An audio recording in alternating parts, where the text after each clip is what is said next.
boys and girls. It's Miss Lori. Thank you for letting me read with you this morning. I have chosen a book called Whoosh by Chris Barton, and it is illustrated by Dawn Tate. It is the story of Lonnie Johnson. Maybe you haven't heard of Lonnie Johnson, but if you've ever used a super soaker, then you have used one of Mr. Johnson's inventions. Lonnie Johnson is an engineer, an inventor, a scientist, and a very determined gentleman. So let's read about him together.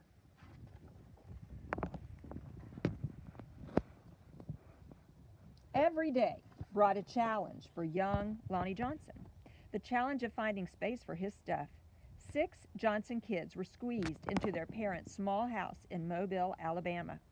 Lonnie would have loved a workshop of his own, but there just wasn't room.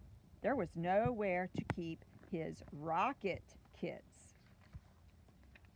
Bamboo shooters, rubber band guns, erector set, go-kart engine, bolts and screws, and other spare parts his dad let him bring in from the shed, and various other things he'd hauled back from the junkyard.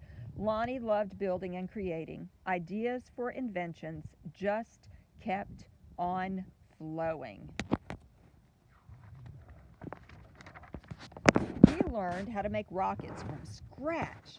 Kids at school gathered to watch Lonnie launch them, and he learned how to make rocket fuel. When it caught fire in the kitchen, Lonnie's mom didn't make him stop. She just sent him outside to work.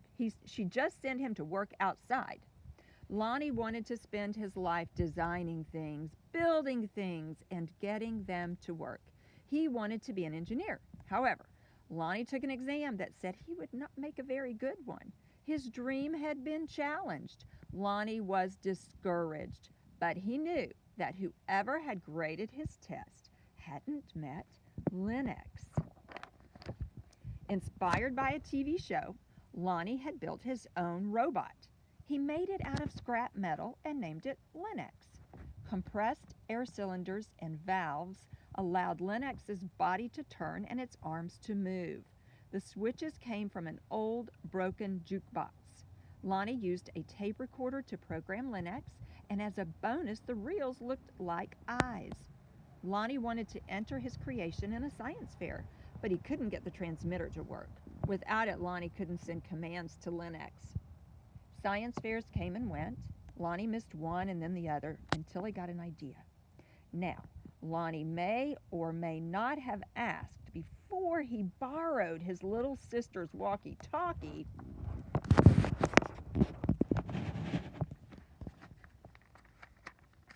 but it fixed the transmission issue.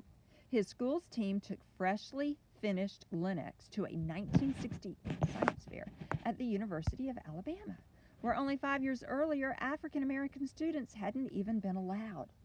Having to compete in a place that still wasn't very welcoming, now that was a challenge with a capital C. Against other schools from all over the state, Lonnie's team won first place. Soon Lonnie left home to go to college at Tuskegee Institute, where he stood out as a self-confident, insightful, creative thinker. He stood out as a student who asked the right questions, precisely defined problems, and formulated solutions. And he stood out as the guy who built his own booming sound system out of cast-off electronics. It even had lights that flashed in sync with the beat.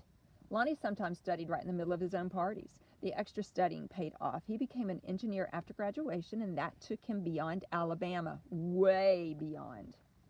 When NASA was sending an orbiter and probe called Galileo to Jupiter, the space agency needed to ensure a constant supply of power to the orbiter's computer memory.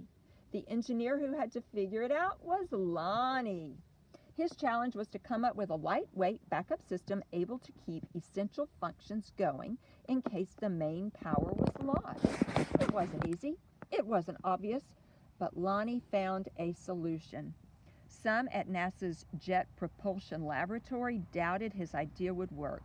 Lonnie convinced them it would. He was right. As it photographed Jupiter and its moons, Galileo was supported by the power package that Lonnie designed.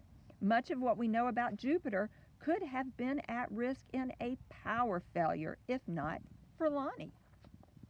Ideas for other problems to solve just kept on flowing. They flowed whether Lonnie was working with hundreds of people at NASA or up late tinkering with his own inventions in, finally, his own workshop. Lonnie knew the world's millions of refrigerators and air conditioners needed a new cooling system, one that didn't use R12, a chemical that was bad for the environment. He had an idea for using water and air pressure instead. To test his idea, he made a pump and nozzle, connected them to the bathroom faucet, turned on the pump, and then whoosh! The stream that blasted across the bathroom was so powerful it created a curtain swirling breeze. It also gave Lonnie an idea for yet another invention. This, he thought, would make a great water gun. First, he had to find or make the parts, including a pump small enough for a child to handle. Then he had to glue the parts together into a prototype, an early version with room for improvement. Finally, Lonnie tested his strange-looking squirt gun at a picnic. "Does it really work?" a man asked. "Sure," Lonnie said. "Want to see?" Lonnie worked the pump, which squeezed air into a chamber. When he pulled the trigger, the air escaped, forcing water out with a whoosh. For a water battle to be a fair fight, there couldn't be just one of Lonnie's water guns. He needed help making more. So he went to a toy company after toy company after toy company. The word no flowed again and again, but finally one company said yes. It planned to make his water gun. Lonnie also had other projects: a water-propelled toy airplane, 2 kinds of engines, and his cooling system. He found investors to provide the money for turning his ideas into products people could buy. He made a leap of faith, quit his day job, and devoted himself to full-time inventing. But soon each plan fell apart, even the one for the water gun. These things sometimes happen, but when they happen one after another to the same person, well, that's some pretty bad luck. Lonnie didn't have a job. He didn't have the money he'd been counting on. He and his family had to move out of their home and into a little apartment. He was angry and scared, but Lonnie had dealt with challenges all his life. He knew a lot about solving problems, and he still believed in his inventions, especially the water gun. Lonnie went looking for another toy company. In 1989, he found a toy maker who was interested in seeing the water gun, if Lonnie ever happened to be in Philadelphia. "But don't make a special trip," the guy said. Lonnie made a special trip. In his wife's suitcase, he carried a new prototype. He unpacked it, filled the tank with water, pumped the gun until the air pressure was good and high, and whoosh! Wow! Kids everywhere agreed with that wow. Lonnie's water gun, called the Super Soaker, became a smash hit. In no time, there were Super Soakers in backyards and on beaches, in parks and on playgrounds. Each sale of a Super Soaker put a little money in Lonnie's pocket. All those hours, all those years that Lonnie spent in his workshop had paid off big time. Now he could afford to do just about anything he wanted. So what did Lonnie do? He got a bigger workshop, which is where you'll find him today. Because facing challenges, solving problems, and building things are what Lonnie Johnson loves to do. And his ideas just keep on flowing. Thank you so much for reading about Mr. Johnson with me. I hope you enjoyed it as much as I did. Have a great day.